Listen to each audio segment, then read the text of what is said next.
Hey everybody, welcome back to MTRA Bedtime Stories.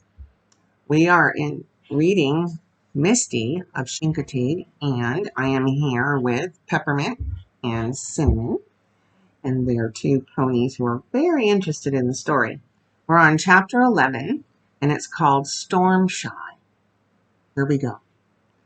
Feeling much happier, Paul and Maureen joined the throngs hurrying to see Black Comet. Comet was 5 years old. For 3 of those years, he had been brought over from Pocomoke on the mainland to race for the pony penning crowds on the eve of the sale. And for 3 years, he had won. Twice he led by several lengths, and once he led only by a nose, but always he won. This night was no different. Black Comet pranced to the starting line, sure of himself. His jockey, too, was sure. They both seemed bored with the excited antics of the 2 other entries.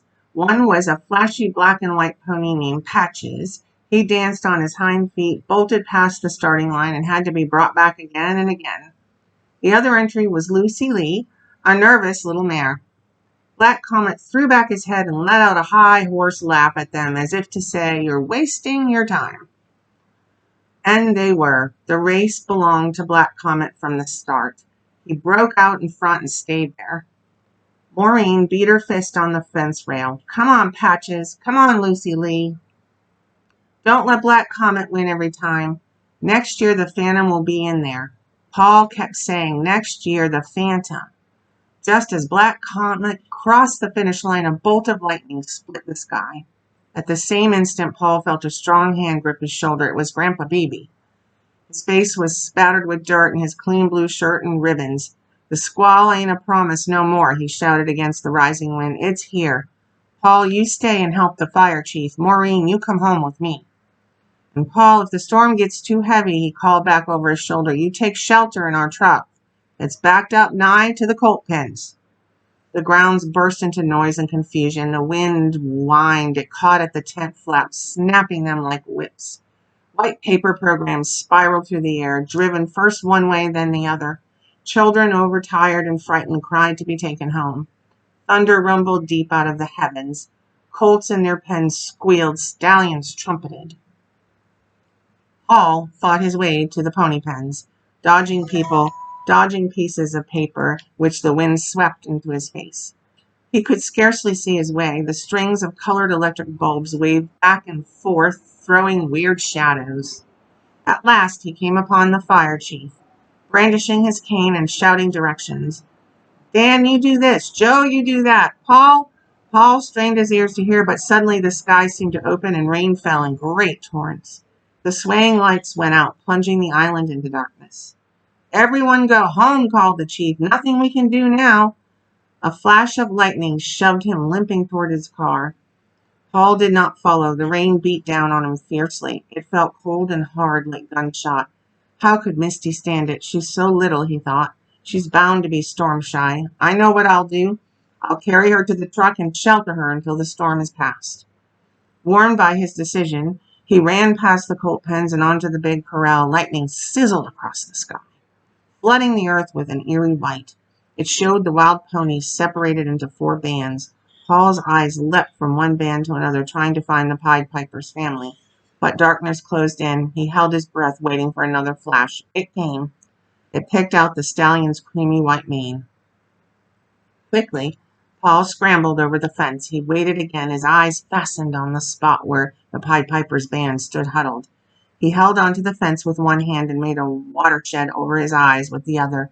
He waited until the lightning. It came tearing across the sky. He could see the Pied Piper's family as plainly as if it were daylight, but the Phantom and Misty were not among them. They were gone. Stolen. Some other stallion had stolen them? The thought flashed through his mind. Shivering and drenched, he ran from one band to the other. He stumbled over tree stumps and fell flat in the water. His mouth was gritty with sand and mud. He went on blindly, feeling every hump in the grass, every fallen log, but nowhere in all that big corral could he find the tiny foal and her wild dam. Running, slipping, falling, running, he made his way to the pony tracks. Most of the trucks were empty, waiting for tomorrow's sale. A few held a colt or 2, big colts, big and shaggy. Sick with fear for Phantom and Misty, he sought the shelter of Grandpa Beebe's truck to think out where they might be. Could Phantom have leapt the fence? Could Misty have rolled out under it? He stopped short. There in the body of the truck, under a piece of tarpaulin, he felt, rather than a saw, slightly stirring. He trembled, not from cold, but from fear that what he prayed was a mare and her colt would turn out instead to be bags of feed. He cried out for a flash of lightning. It came in a streak, filling the truck with yellow light, and in the split second Paul saw the Phantom and Misty, their heads lowered in a corner like children being punished at school. He threw back his head for joy and let the rain beat on his face. So that was why Grandpa's shirt was torn and his face seamed with dirt. He had brought them to shelter before the storm broke. Paul opened the door of the cab, half expecting Grandpa to be there. It was empty except for Grandpa's old rain jacket that lay on the seat, and the strong smell of tobacco. He ripped off his wet shirt, his denim pants. His teeth chattered as he pulled on the warm, dry jacket. It was so long it almost covered his underwear. He ran round to the tailgate of the truck and steadied himself on the spare tire. Slowly, cautiously, hardly daring to breathe, he climbed up and over the tailgate and into the truck. The storm blotted out any sound he might have made, but the Phantom sensed his presence. She neighed sharply to Misty, who caught her fear. Paul could hear the small rat-a-tat of her hoofs. He leaned hard against the stakes of the truck, every muscle tensed. Phantom would either charge him or stay as far away as possible. He waited, counting the seconds. He could hear the rain sloshing over the tarpaulin, spilling down the sides of the truck. He could smell the steamy warmth of furry bodies. He could smell the sea, and in occasional flashes of light he saw the copper and white tail of the Phantom sweeping nervously over Misty. Paul let out a deep sigh of relief. She was not going to charge him. He never knew how long he stood there. He only knew that after a while the Phantom no longer mistrusted him. She seemed to doze off for seconds at a time, as if she felt a oneness with him, as if she and her foal and the shivering wet boy were fellow creatures caught in a storm, prisoners of the elements, prisoners together. Together, the word sounded a bulge in Paul. Time stood still. There was only wind and the rain and the three creatures together. Aching to reach out and touch first the shaggy coat, then the silky one, he plunged his hands deep into his grandpa's pockets to stay the impulse. His fingers felt a firm, slightly sticky object. He squeezed it. He traced a few dried stems and paper-thin leaves pressed solidly together. It was a twist of chewing tobacco. Quickly he pulled it out of his pocket. The spicy sweetness of molasses filled his nostrils. He took long, deep breaths of it. His mind was turning somersaults. Molasses, molasses. How ponies love it. Often he had seen Grandpa cut a quid for watch eyes. With trembling fingers he broke off a sizable piece and held it in his outstretched hand. For a long time he waited. He could stand no longer. He sank down on the cold, wet floor of the truck, still holding his hand toward the Phantom. He waited, motionless. He listened to the storm bell tolling out in the bay and to the rain switching and swirling around him. He felt little rivets of perspiration run down his back. He grew hot and chilled by turns. His arm grew numb and then began to prickle as if hundreds of red-hot needles were jabbing him. His head reeled. It ached for lack of sleep. And just when his hand was about to drop, he heard slow, questioning hooves placed one at a time on the floor of the truck. One step forward, then a long pause filled in by the sobbing of the wind, then another step and another. Now a breath on his hand, now feelers sending chills of excitement up his arm, racing through his whole body.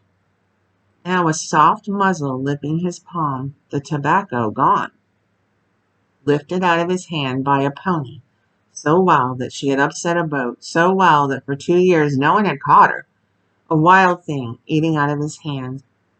He wriggled his fingers in wonderment. All the numbness had gone out of them. He was not even trembling. Only this sharp ecstasy, this feeling that all of life was worth this moment. The roundup, the discovery of Misty, he swam in the channel, they all melted into this. The moments rushed on, the storm quieted. Paul could hear the Phantom mouthing the tobacco. He tried to keep awake to enjoy the pleasant, soothing sound, but his eyes drooped. His breath steadied. He fell into a deep sleep, unmindful when the phantom nosed him curiously from head to foot. Then she too began to doze. At last Misty sank down in exhaustion. Her head fell across Paul's lap, not because she wanted human comfort, but because she was tired from the hard drive and the swim. The floor of the truck or the boy's lap were all the same to her, so long as her dam was near. It was thus at dawn that Grandpa Beebe found them. That ends our chapter. Oh, what a sweet end to a tough day, hey? Okay, everybody, get a good night's sleep. Stay safe. Always be kind. And I'll see you back here with Cinnamon and Peppermint for Chapter Talk.